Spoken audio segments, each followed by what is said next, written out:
It is just 12:30, and good afternoon, everybody. It's a pleasure to be here today, to be in Austin, Texas, to be on a business trip, to be talking to people who care about children and schools. So my name is Miriam Nelson, and I'm president and CEO of the Newman's Own Foundation, and I'll be moderating today's session. I've spent 30 plus years in the food and nutrition and education space, and also worked in policy, as well as working with the former First Lady Michelle Obama on her Let's Move campaign. Today I lead the efforts of a foundation that was created by actor and race car driver and philanthropist Paul Newman.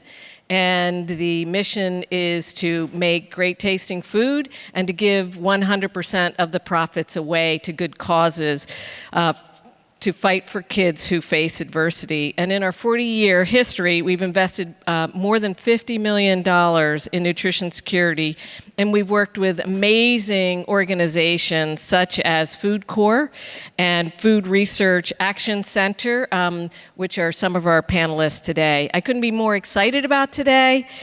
We'll be addressing how nutritious food is an educational lever and tool for student well-being, agency learning, and belonging.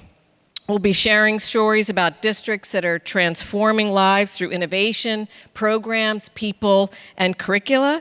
And then we'll be talking about what districts look like in terms of policy and state and national policy. Our session is 1 hour.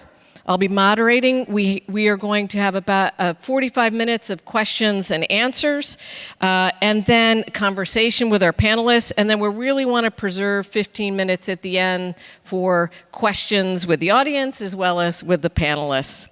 So as we were putting this session together, I started doing a lot more of my own personal reflecting on my own experience in terms of school food when I was growing up.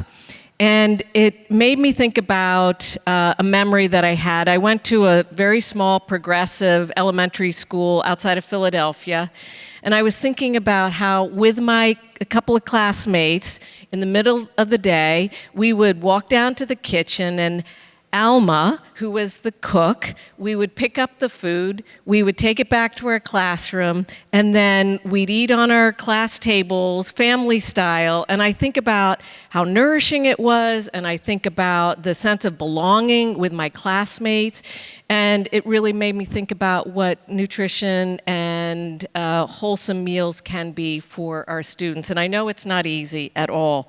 But I wonder, as I go to introduce my panelists, thinking, Rob, do you have a reflection around your food and school that you can remember?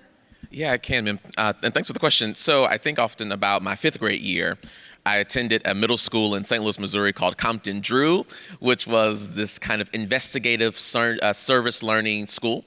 And one of our most amazing food memories is on every Monday and Friday, we got to go to the cafeteria, get whatever we wanted to eat, and then we could identify any adult in the school building to have lunch with. And so pockets of kids would find their favorite adult all throughout the building. And my favorite adult was Mrs. Martha J. Christmas, who was our school counselor. And Mrs. Christmas and I would have lunch every Monday and Friday, which eventually became every Monday through Friday because of that phenomenal moment around food. And it really stamped the idea for me as a child of food as community with adults who became really lifelong mentors and friends of mine. Oh, wow, what a great story. So that is Rob Harvey, and he is the new president of Food Corps. Bryan, how about you? Can you reflect on a memory? Yeah. First of all, hello. Bryan Sapp here. You know, food, lunchtime as a kid was really fun for me.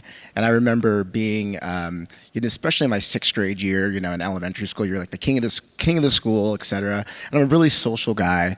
And I just remember sitting and talking with my friends and just having so much fun hanging out with my friends. And so the food component was like just something that was happening. But it was just so cool with just hanging out, eating lunch, and those are some of the best memories I have, the conversations, the table talk. And what was I really actually talking about at 6th grade? I don't remember. But, I was having such a great time just enjoying hanging out with my friends. And a real quick one, second one is just the. My mom would give us a quarter on Fridays, and we would get chocolate milk. And so I remember looking forward to Fridays because A, it's Friday, and then B, I would get to have chocolate milk at school. And so it was just, and that's something we didn't really have at the house. It was a special treat, and so it was something really, really fun, positive memories. That's great. So that was Bryan Sapp, and he is legislative representative for the state of California's Department of Education, and been very involved in what's happening in California, which you'll hear about in just a minute. And how about you, Luis? Thanks for having us. Yeah, I love the chocolate milk too. Right? I totally remember that. For me, it was a little different. I grew up one of the few, I think might have been the only Latino children in our school. So what we ate at home was not what everybody else was eating at home. So when I was participating in school meals with my friends at school, it created a bond. It created a shared experience that very much similar to what Bryan was saying. And my but I still hadn't experienced everything I needed to experience in terms of American cuisine. It reminds me that when I got to college, the first time somebody gave me a grilled cheese and tomato soup, and I was like, what kind of brilliance is this? This is amazing. Who invented this?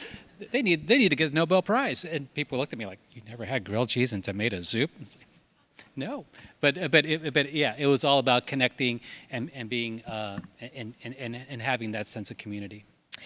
It's interesting. I'm just thinking about the four of us. We all talked about a sense of belonging and about community and about nourishing our bodies, souls, and our minds. So I think that's really interesting.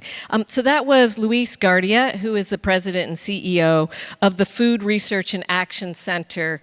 And I just have to say, personally, when I first started out in my career in 1987, I was working with FRAC, and it's just wonderful to be back with you. So thank you so much. We're all here to really help move forward healthy meals in schools for all, and that's what this is all about. And we want to help everybody here to get motivated, interested, and engaged in this. So everybody is aware that COVID had a huge impact on nutrition security nationally and globally. And at the same time, it presented us with really unprecedented sort of experiences and opportunities. And if it's okay, Rob, I'd like to start with you. So what did COVID teach us around the role of food in schools? Yeah, it's a great question. I'll ground my answer by saying that right before Food Corps, I was a school superintendent. So if that helps you understand the arc of my answer. And to ground this, I will never forget March the 12th, 2020, we were all assembled in my office for the cabinet huddle of what are we going to do? It was a Thursday, and I made the decision with our team that we're going to shut down all these buildings tomorrow morning, and we'll figure it out. First question we asked ourselves, how are we going to feed young people? Continually, uninterrupted from now until whenever this shifts. And we figured it out by working in deep partnership with a number of organizations in New York City, a partnership with DoorDash, and by ensuring that we had waivers for every student to be able to participate. We were able to build a pipeline because what we knew is that at minimum, 86% of our families told us they relied on our food. And so schools had to be very creative in thinking about if we expect young people to internalize content, to show up every day for a Zoom or Blackboard class, at minimum, we have to ensure that they are fed and that there is a sense of being in their bodies before there's a sense of being in their brains. And so that was our core imperative, to make sure that we ensure that every young person had that access. We were then pushed really quickly, maybe 5 days in to being shut down, of how do we think about young people and then every other person in that household? And how do we be honest about the fact that in the average family, but namely in families who are economically marginalized, our young person can't eat while everybody else in that household is going without. And so food became a kind of family building and a community engagement tool that schools had to think about. So schools all across this country, not just us in Harlem, but partners of mine all across the United States were asking the question, how do we ensure that our young people And then we started saying, how do we ensure that our young people and their siblings and their caregivers and people who also might be in the household with them have access to nourishing meals? And so food as healthcare equity became the two pillars beyond teaching and learning that we had to think about at the start of the pandemic. Wow, I can only imagine sitting there trying to think about what you're going to be doing. So we use a term, which is healthy school meals for all.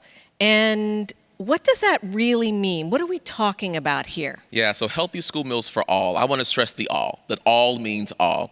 Healthy school meals for all is the idea that we ensure that every young person in our schools has access to meals regardless of the income test. If many people who are not familiar, there's an income test that has been outdated for many years in all of our schools around who qualifies for free lunch, who qualifies for reduced lunch, and then who has to pay to access school meals. But it's an income test that we don't use for anything else in our public school system. There's no income test for books. There's no income test for recess. There's no income test to access school nurses. There's no income test for any other service provided by schools. So when we say healthy school meals for all, we are saying that every young person in every school deserves to have meals regardless of income, which really means regardless of income, regardless of race, regardless of place. So healthy school meals for all, at its core, it's a justice imperative. Mm-hmm. It's a real demand that every young person deserves the right to their bodies being well as the entry point to schools. Yeah, and I think about also that it's about nutrition, it's a sense of belonging, but it's a sense of community, and it's really imperative for learning. I mean, in the end. Yeah. Yeah, absolutely. So when we think about what the role of the classroom and the role of the school is, ultimately it is what you just named. It is that interesting merger of how do I create a sense of belonging in space, and then how does that sense of belonging reflect my lived and embodied experience as a student?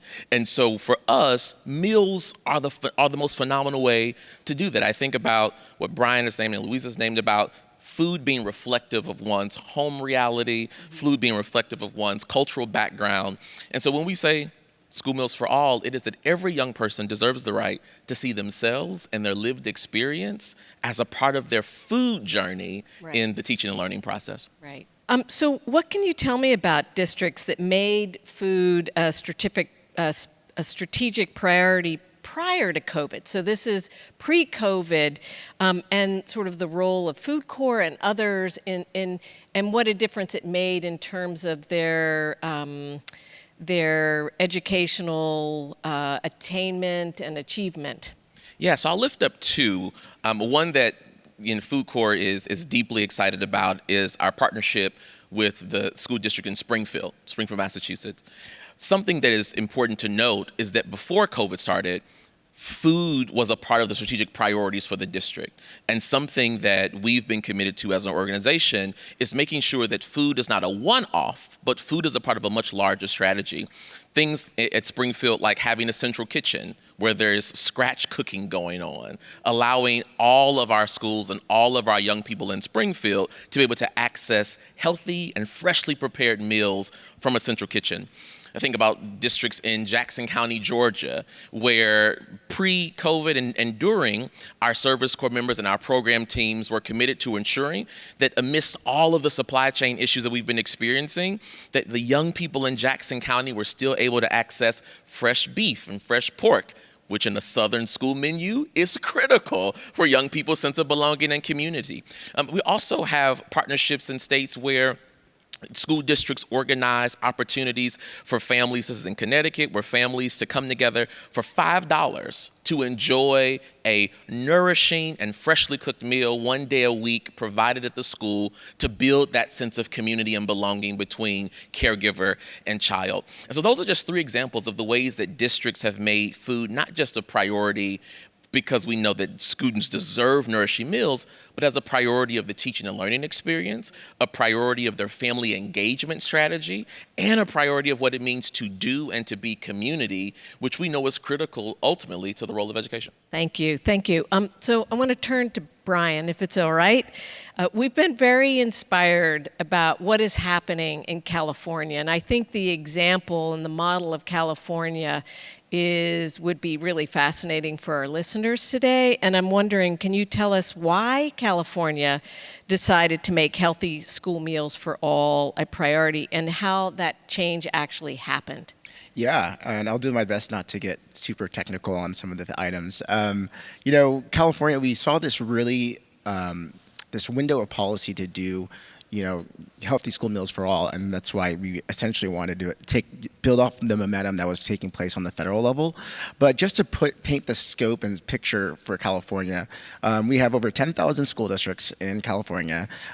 We have 7 million children in the state, that are educated by the state of California, and so it's a major undertaking, when we think about how many people we have an opportunity to feed, and so it goes really far.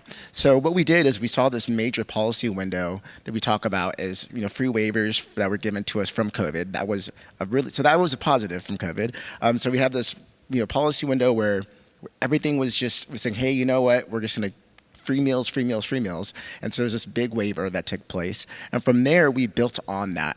And so California invested $53 million through the state budget last year to standardized to become law, what we call universal meals. And so from there, districts and people and kids have an opportunity to be fed for free, and they get 2.5 meals a day, a breakfast, lunch, and a snack. Wow. And so the waivers, was that sort of the tipping point once the waivers came into place, or what was the tipping point? Yeah. So we had one of our senators, Senator Skinner, we love her.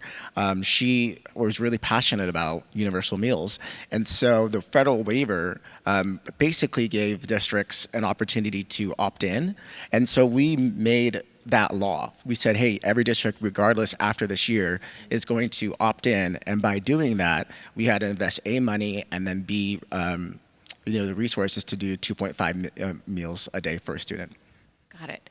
So, well, I hope we're slowly coming out of COVID. And I'm wondering, thinking about the future, what is it going to take for California to have this be really sustainable over time? I pulled up the figure for us. And so this year, California is going to be doing, we're investing $650 million, because we're doing it outside of the federal waivers, because we're anticipating that to expire at the end of this year, which is in June. And so that's ongoing state funding through the California state resources. The California taxpayers are investing $650 million into our school districts this year. So can I probe just a little further? Yeah, because please. I think sometimes examples are really helpful. What are some of the role of schools and school leaders, teachers, administrators, as well as parents? What has been the role for them? This is beyond legislators. Yeah. Ooh, that's which I love legislators, by the way. So yeah. Yeah, no, that's a great question. We actually, part of the law that the lawmakers passed this last year, we invested, there's a grant that was part of it that we invested in. It was basically providing kitchen infrastructure or greater resources for kitchen infrastructure, because we knew this was going to happen. And we knew that this was going to be something that was going to put a big stress on our districts and our food service providers. And so we said, hey, we need to provide greater resources. We need to provide more stuff. They need, cookingware. They need, tables. They need more and bigger stuff. And so part of that grant and part of the law that was passed is we're going to invest money for districts to then, to bolster and build their actual school meal sites to make it A, safe, and then B, updated. It was time to modernize that for school districts. I want to come back to California in a bit, but we promised to come back to California. But Luis, so we have these waivers, and maybe you could explain a little bit about what the waivers are doing. I think that'd be very helpful. But what is it going to take to have healthy school meals for all in 100,000 school districts, schools in the U.S.? What's it going to take? And maybe you can explain a little bit about what's going on in the policy space right now as well. Yeah. Well, the short answer is political will. it's going to take political will, and I think we've seen that in California and other places. You know, we have been able to prove that this works. We've heard from our friends in the School Nutrition Association how there's been a reduction in stigma. You know, there's no school meal debt that needs to be chased after. We also know that, as we were talking about before, we all know of the positive educational outcomes that are associated with healthy school meals. And we've even done some polling to kind of check what the public temperature is on this, and there is very broad-based support for this. So political will is really what it's going to take. I think we've been going back, and to your point on the waivers, we've been in this time period since the earlier days of COVID where, for a little bit of background for folks, the USDA provided some waivers that allowed schools to provide meals at no charge. And as was alluded to, these will end on June 30th. So in order for us to, and so we can talk a little bit more about the waivers and how to address those, but kind of to your other point in terms of stepping back and taking a look at the policy perspective, there are probably three key ways that I think are important for folks to think about how we can have this be something that can continue. First is we've talked about community eligibility. So community eligibility is a provision where schools that are in an area that have a certain level of economic activity, they can provide free school meals to their children. Expanding that is something that we've been working on at FRAC with our partners for a long time, and there's actually been some hope that there was some hope that we could get more expansion through the Build Back Better Act, and we can talk a little bit more about that as well. The second way is looking at the state approach, just kind of as Bryan was saying. I mean, you know, hats off to California and to Maine. They have been leaders in looking towards the future by providing free school meals to their students. And then the third way is looking at a national strategy, and this is kind of what we're all kind of focused on. We want to make sure that healthy school meals for all is something that can, as you were saying, that can happen across the country to all our students, because we all know, and I'm sure the people who are attending and listening, the educators, they know firsthand that kids can't learn on an empty stomach. Right. So the waivers are due to expire in June. Yep. What do you think specifically are sort of the next policy levers that you see have potential? Yeah. The most immediate one is actually happening right now, this week. There is a budget bill that's going through Congress, and attached to that, we wanted to see the Congress give the authority for USDA to continue these waivers beyond June 30th. This is why FRAC has had over 2,000 other state, local, national organizations all sign on to a letter urging Congress to extend the waivers. And this is so important. And I think what we'll hear from folks throughout the week is just the need for flexibility. Flexibility is really kind of the operative word, I think. Where it's going to take a while to come out of COVID. We heard there is glimmering hope that we'll be going into another stage, but we still know that some schools are struggling with supply chain issues and some staffing issues. So we need to really make sure that schools have the flexibility that they need to continue this. At the same time, this issue of pushing on all fronts, because we believe in using every tool in the toolbox. The issue of looking for ways that we can continue some of the good work that was done in setting up the Build Back Better provisions that would expand community eligibility. There is a possibility that some of that might be able to continue. But again, it takes political will. We need people to be engaged, the education community, the social justice community, everybody kind of needs to be engaged in this. Yeah, I wonder, so I hope that they extend the waivers, because then we'll have even more time to really operationalize all of this work. But if they don't get extended, are there other avenues to really make progress here with Healthy Meals for All in school?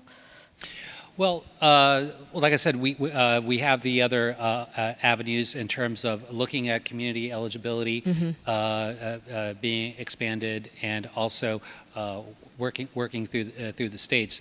There's we have a lot that we can do at by virtue of the organizing tools that we have at our disposal. At FRAC, we have something called the FRAC Action Network. People can go to frac.org and they can check out the FRAC Action Network, connect them with their local leaders, and it is something that they will listen to, and they need to listen they need to hear from the education community. They need to hear from their constituents. So I'd like to come back, if it's okay, Rob, to you, and I'm thinking about.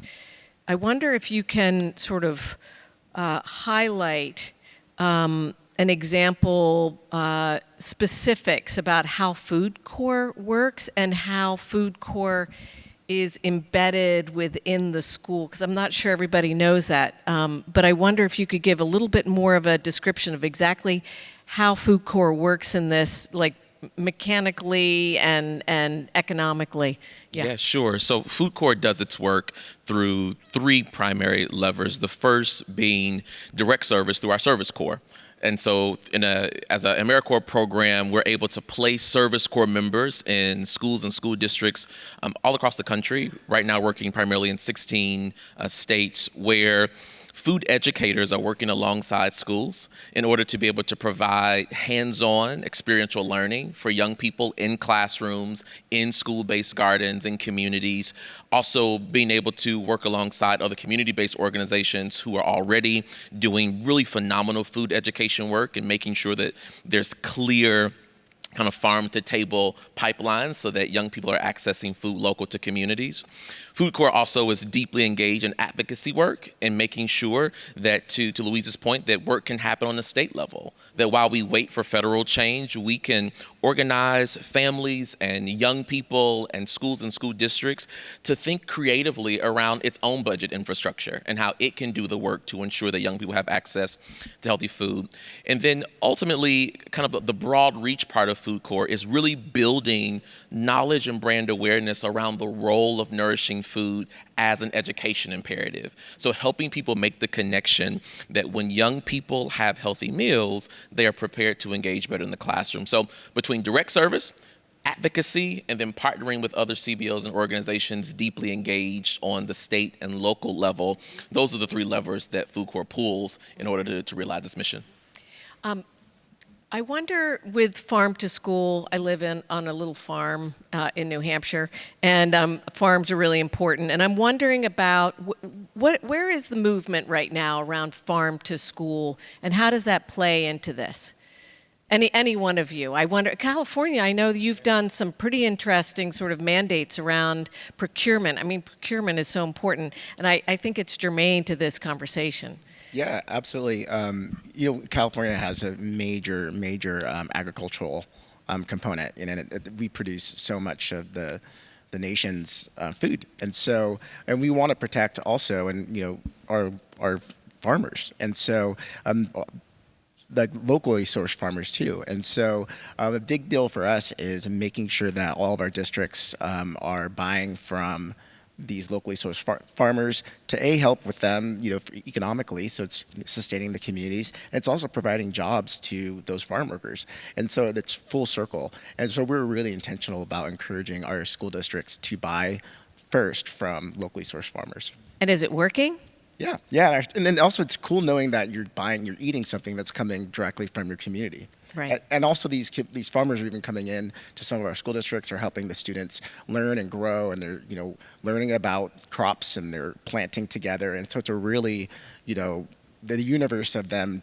It's very friendly. It's very harmonious. When the student is actually knowing and understanding the nutrition that they're eating. If I can add to California, I mean, lifting up again Georgia, where I think about one of our service corps members, Abigail, who's been critically working to help ensure that local procurement is happening from local farmers in Georgia in order for the meats that have been really difficult to secure, particularly during COVID, are still ending up on lunch plates all across Jackson County.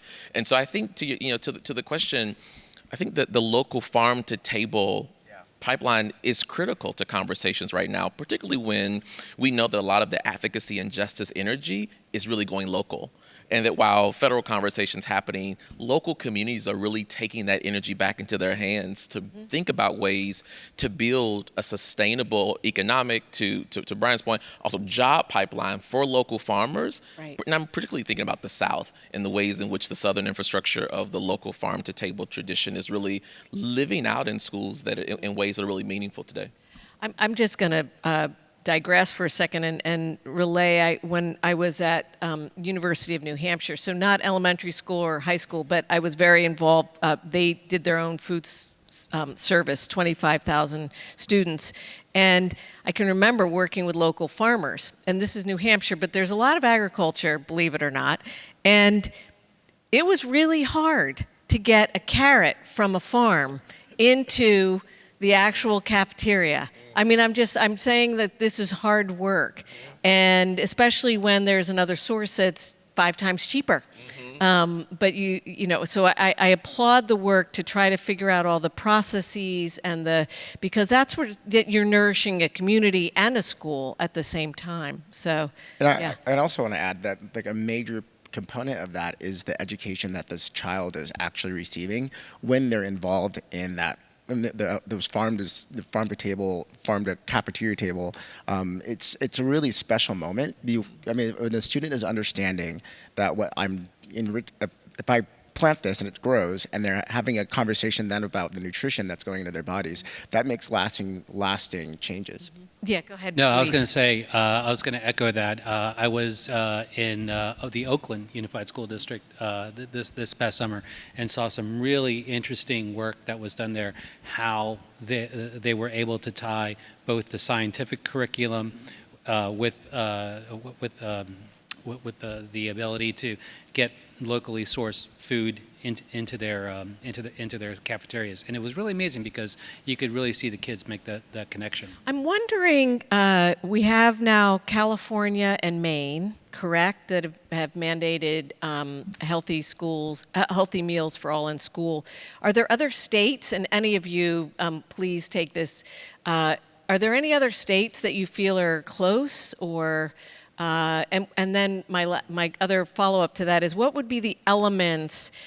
I mean, thinking federally is sort of where it's at, and that's the big hammer. But states can do a lot of work, as we're seeing with California. And I'm wondering about the elements of creating change at a state level before even the federal piece of this.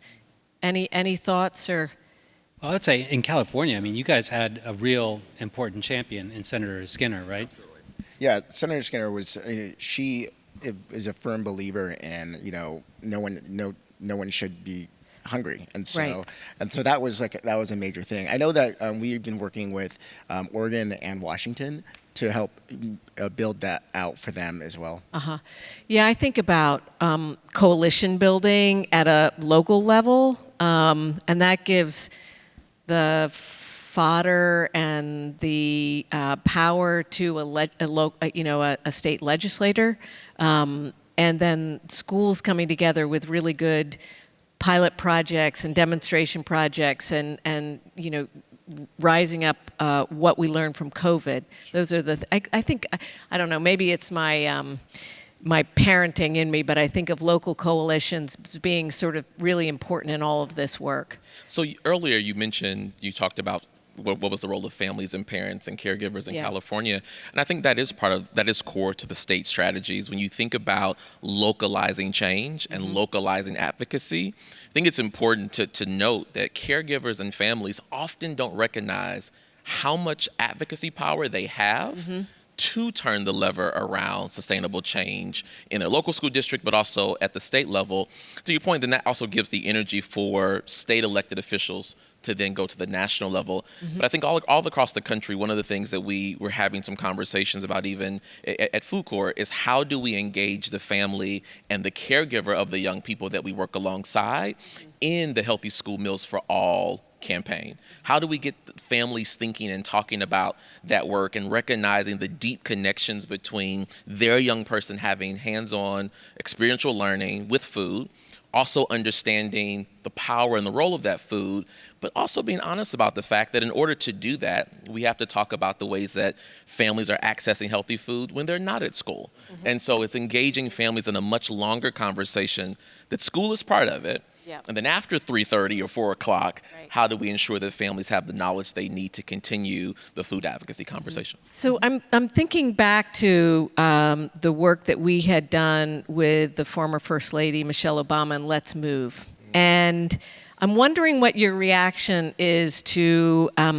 She got a lot of pushback for stay out of my kitchen, stay out. Don't tell me what to do. I'm being overly simplistic here, but she also got a lot of support as well. But how do you react to when somebody says sort of stay out of telling us what to feed our kids? Sorry, I'm being very blunt here. So, No, go ahead. I could start. I think I'll start by saying food is personal. Yeah. And the personal is political. And we cannot disassociate that reality for families and for caregivers. And so our reaction has been to start there with naming that we recognize that food and food traditions, particularly when we want them to mirror the lived experience of young people at home, are very personal for folks. I think about my grandmother. My grandmother was committed that if a young person wanted ice cream for breakfast, her theory was that baby needs something on their belly. And for her, that was a very personal truth, right? That it wasn't about the nutritional value. She would say a fed belly will learn better regardless of what it's fed with. And so I think we just have to be honest about the starting point that families take their food and their food traditions really personal, particularly when you layer food traditions with race and ethnicity. And so we cannot ignore the deep and long historical connections between the ways particularly Black and brown and indigenous folks have navigated food as a kind of way to maintain and to hold agency in this country, right? One thing we can control is what comes out of our kitchen. And so I think it's about ensuring that we approach this conversation without that sense of paternalism, but recognizing that we're trying to create a space where the food reflects young people and acknowledging that we have to bring families along as partners in that journey, not as us believing we have the solution for what families have held dear. Any other comments? Don't need to if you don't want to. So before I ask you one last question, I'm going to ask a second to last question, and then we'll open it up to the audience here. But so when you envision what a wholesome, nutritious school meals for all looks like, what does it look like? Can each of you sort of describe what that looks like? And Luis, I might start with you. So sort of, and I know you'll come at it from a different angle, each of you, but what does that actually look like so that people can envision what that would be? For us, it is a place that the cafeteria becomes a safe place for all kids. Because right now, right now it is in the sense because we have the waivers, but before COVID it wasn't. Before COVID, there was stigma. We had horrible stories of kids not being able to afford the partial payment for a meal and having the food taken away from them. I mean, just and then families being chased for school debt. So for us, it's the vision is one going back to the very first things that we were saying that are very clearly personal with the folks that are up here, and that is that the cafeteria in addition to fueling the body so that the mind can learn, it becomes a place where people feel safe and connected and part of a community.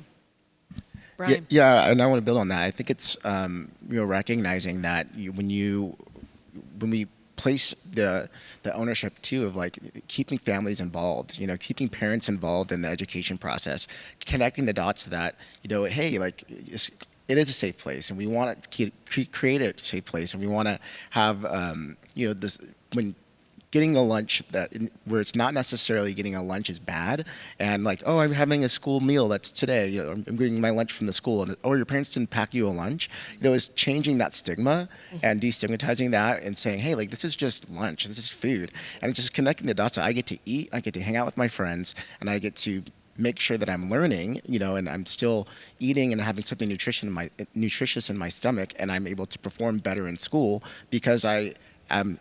It's all harmonious, and so connecting those dots to make sure that they all work together. I'd add two more things, which is one, the lunch plate and the lunch tray becomes a point of reflection for that young person to see themselves in food traditions at home, but also reflective of the crops and produce grown local to their community.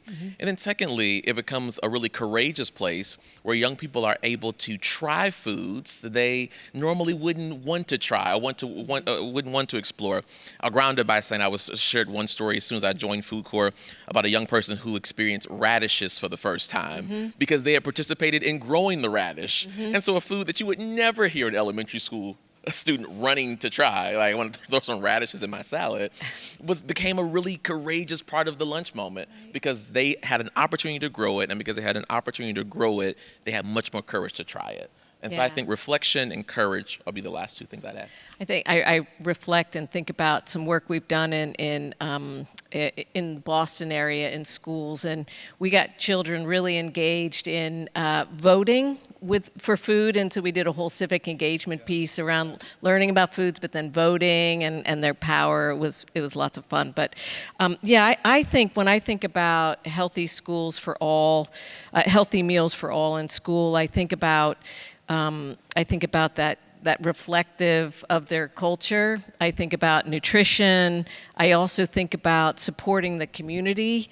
And I also think about rising up the people that are producing this food in school as well as out of school and making sure that they are valued for their work, because I think that at least in the work I've done with school food service providers, so many of them were the lowest paid in school and weren't valued for their work, and really the social piece of that as well as the economic piece of that. I think it's like there's spokes on this wheel that come together to support that child. And the food service providers, they really got the gold medal during COVID. When they were making those packaged lunch for grab and go style, and they would see them just outside in the rain, outside in the cold, and so they really got the gold medal. So I want to really make sure we amplify and highlight the importance of them. Absolutely. So what is, I'm going to start with you, Rob. What's one thing that somebody in this audience or is listening could do to get involved or further this movement? Sure. They can go to foodcorps.org first. And at foodcorps.org, they can do one of three things. One, they can drive someone to join our Service Corps program to directly serve in schools. They can learn about our advocacy vision and what we envision for the future of healthy meals for all. Or they could partner with us in our work to further that work through, of course, their giving and support. But one of those three things would be welcomed in the furtherance of our mission. I think about the young people that you have upskilled and trained, and now there's 1,200 or so. We have more than 1,400 alums. 1,400 alums that have been working in schools and learned all these new skills. Absolutely. I mean, just Absolutely. Extraordinary. Yeah. And about a quarter of our alum, we just finished a longitudinal research study, and about a quarter of our alum are still actively engaged in the food, education, nutrition space today after their work with Food Corps. So it truly is a pipeline being built. Yeah, that's fantastic. Bryan, how about you? Also on our website, the Department of Education on the website has information about universal meals and what we did, and that you can read the text if you'd like about the actual language and law that we did.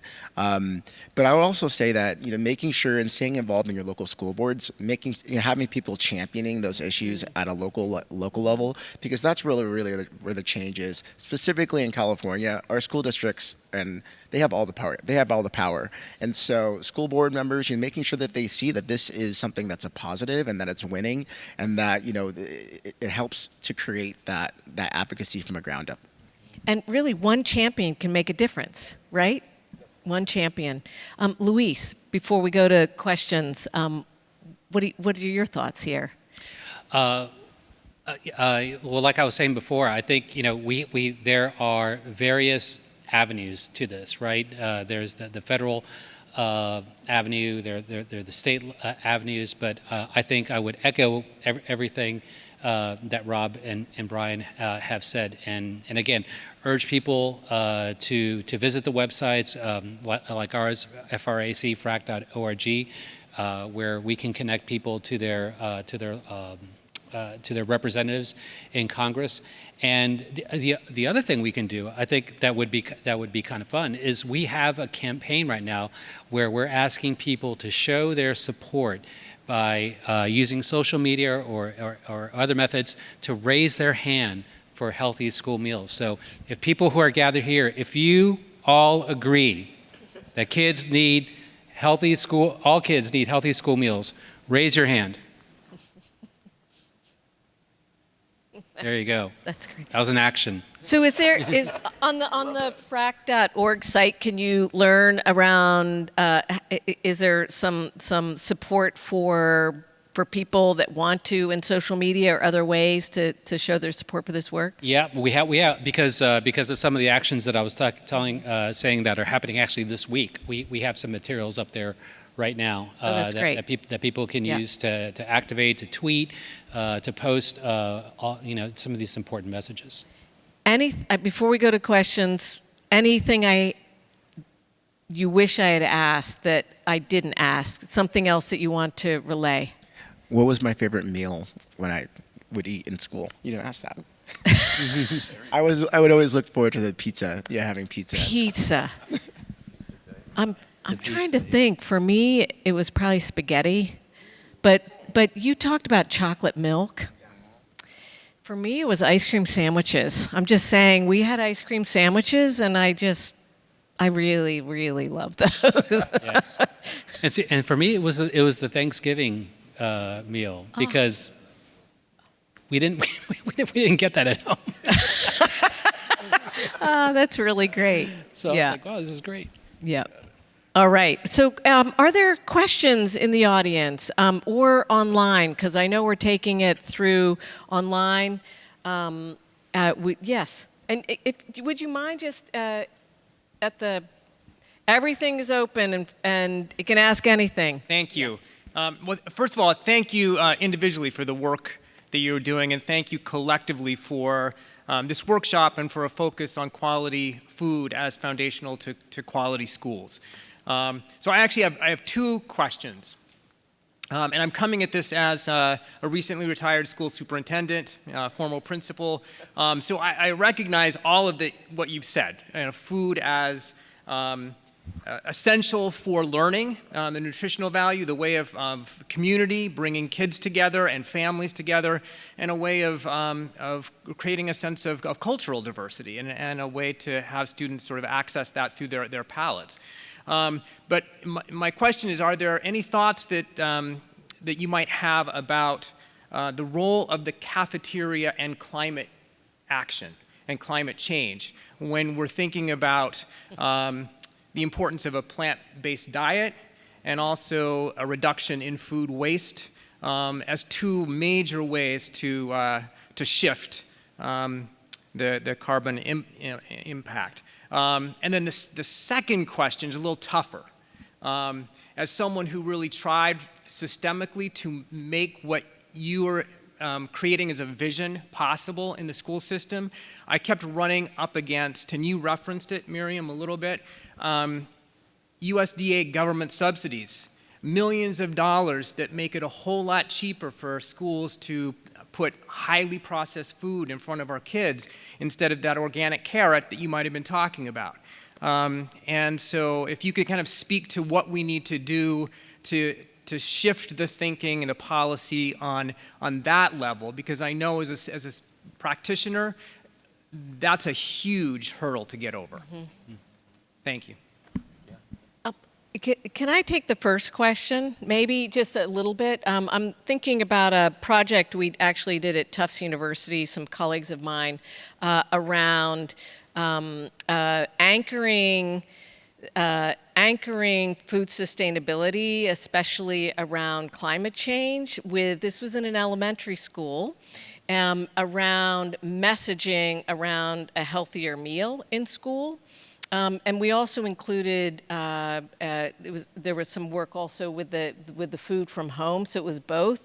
And so there was a waste component, messaging and education, but it was, could we motivate students to want to eat better because of sustainability and climate change, which I know is a tall task, but there was less waste and there was more eating of fruits, desire to eat more fruits and vegetables from this.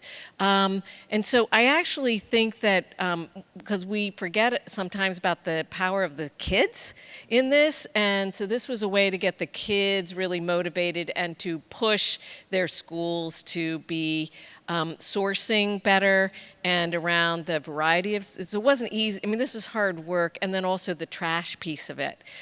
So it worked. I mean, it was a small project, and I think there's more work going on in that area. But it's the power of the kids, and I think that's one way to drive, demand can help to drive some change as well. And I'll let my other colleague, anything else on that front? Yeah, I think something that comes to mind for us is when we moved to the individually packaged meals in this COVID season, we were able to build some broad range community-based partnerships where we weren't wasting food, but we were able to build a set of hours once our school building was empty for community folks to make their way into the lobby and get all of our excess, because what our provider was telling us is that we're required to throw it away, or we're supposed to throw it away and get rid of it. So we've been able to really lower our waste by just being honest about building a community ecosystem where community folks feel inclined to come in and engage with our waste. We also, to Mim's point, have been able to really educate our young people around waste and really making it a part of the teaching and learning experience. So before they went to lunch, how much are you gonna get? What I plan to eat, good, right? So like building mantras and ways for them to be able to ground that work. And the one thing I'll say to your very first question around a plant-based diet is there are two ways that one can answer. Here's one. I think one of the challenges there is around the knowledge component of a plant-based diet, particularly for folks who come from economically marginalized backgrounds.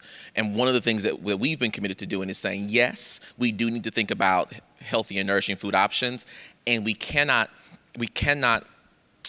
ignore the fact that there's a deep amount of knowledge building that has to be done, particularly when processed foods are often cheaper and easier to access. And therefore, for families who's thinking about how do I stretch this dollar as long as I can, I'm gonna go processed versus fresh because of how we've built an economic ecosystem in this country where processed is what I can afford for a longer period of time. So I think it's knowledge building that then can back us into that reality of plant-based for ultimate sustainability.